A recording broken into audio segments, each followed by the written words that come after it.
What's going on, guys? Welcome back to my channel. This is Leo's Nerd Talk, and today we're going to be going over Superman 4, The Quest for Peace. So let's get into that. Hi, my name is Leo, and as I talk anything movie, TV show, video game related, or just anything nerdy, you are in the right place. And like I said, we're talking about Superman 4, The Quest for Peace. Without further ado, let's get into the review. Now, this movie is the lowest rated Superman movie out of the original 4. So I was coming into this with very, very low expectations. And while it's still not a great movie, I did enjoy it a lot more than what I was expecting to. But before I go into all my thoughts of why I like or dislike this movie, make sure to hit that like and subscribe button and join the conversation in the comment section down below. Share your excitement for the new James Gunn DC universe. And without further ado, let's get into my pros. Now, starting with my pros, I'm sounding like a broken record here, but Christopher Reeves as Superman, once again, is very, very impressive. I enjoy him more in this one than I did in Superman 3 for sure. But again, just very charismatic, very fun character. He plays this Superman role so well, this type of Superman that we get in these 4 original movies. And through, in every single movie, he has always been a positive. I have had not anything bad to say about Chris Reeves as Superman. So absolutely adore him in this role. You know, I wish we got more of him. You know, he did state after Superman 3 that he was done with the character, but through certain events and stuff, they convinced him to come back for a reboot on the 4th movie. And it shows that he still cared about the character. He still loved the character, did the best he can possibly do.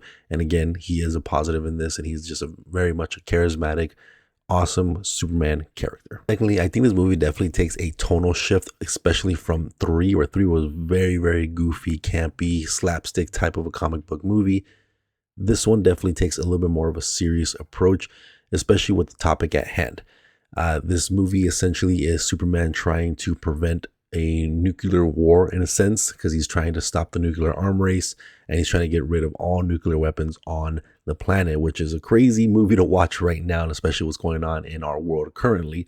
But that's essentially what this movie is. There's a bunch of talks about everyone around the nation, and different countries and stuff like that building nukes to, you know, get into the nuke arm race. And he wants to get rid of that, try to find peace, try to help the world not get into war, you know. And from where he's from, on Krypton, you know, that's not really a thing. A lot of more advanced civilizations that he knows of, war is something that doesn't even exist anymore. And so him trying to show that the human race can live as one unity, and, you know, just be in peace.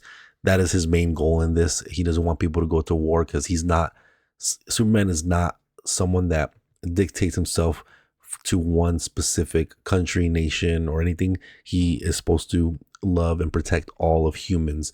So for him, this is a very big message. And that's another reason why Christopher Reeves actually did come back to this role as well, because he felt like it was an important message to kind of get out there, especially during that time as well. So again, it's a little bit more of a emotional, darker tone because of the subject at hand, but it still has some fun with it and makes a fun character out of it, which is another positive, with a brand new character that comes out of nowhere with Nuclear Man, which Lex Luthor kind of constructs using the sun's energy and stuff like that to be on par, or if anything, more powerful than Superman himself. So that's another fun addition of a character. Some things don't work, but I think overall I enjoyed him. You know, he seems very menacing. He's obviously very powerful, and you have some good kind of confrontations between him and Superman that end up leading for some fun moments and stuff like that. But with that being said, let's go ahead and get into my cons. And a lot of cons are repeats. They go back to doing a lot of the digital implication when it comes to the flying sequences. So they stopped kind of doing the practical effects. I'm not sure if people complained about that back in the day when that movie came out, that it didn't look as good, because it ages terribly. Again, there's so many different flying sequences, especially him versus Nuclear Man, and they just do not look good at all. They age very, very bad. You can try to, you know, get over it.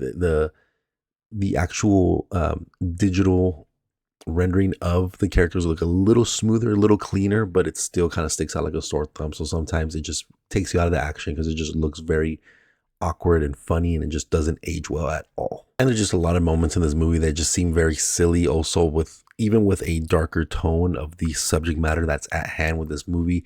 You have a lot of moments that just seem so out of nowhere and so ridiculous that even for a comic book movie, you're like, okay, bro, come on, this is not, this isn't, you know, again, it's like a fake movie. It's Hollywood. You're gonna do a lot of things that are a little bit different, but there's still things where you're like, okay, really, Superman, you're gonna push the moon in front of the sun so that Nuclear Man doesn't get his powers through the sun's rays.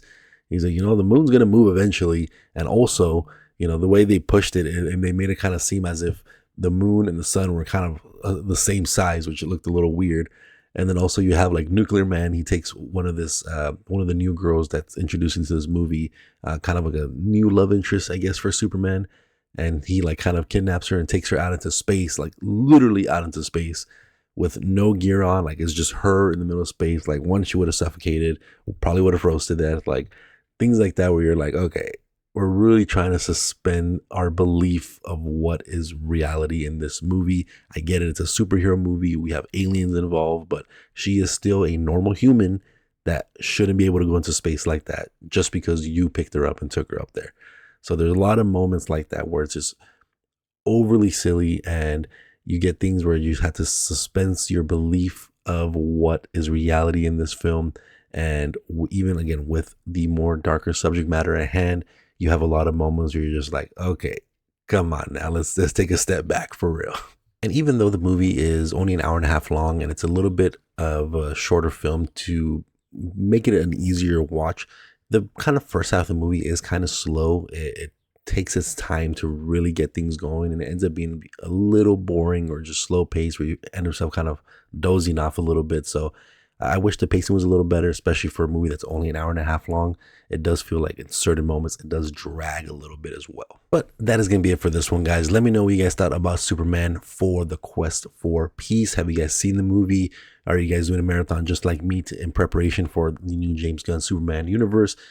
Let me know all your thoughts in the comment section down below. But again, if you guys like talking about the movie, TV show, video related, or just anything nerdy, you are in the right place. And I'll see you guys on the next video. Thank you.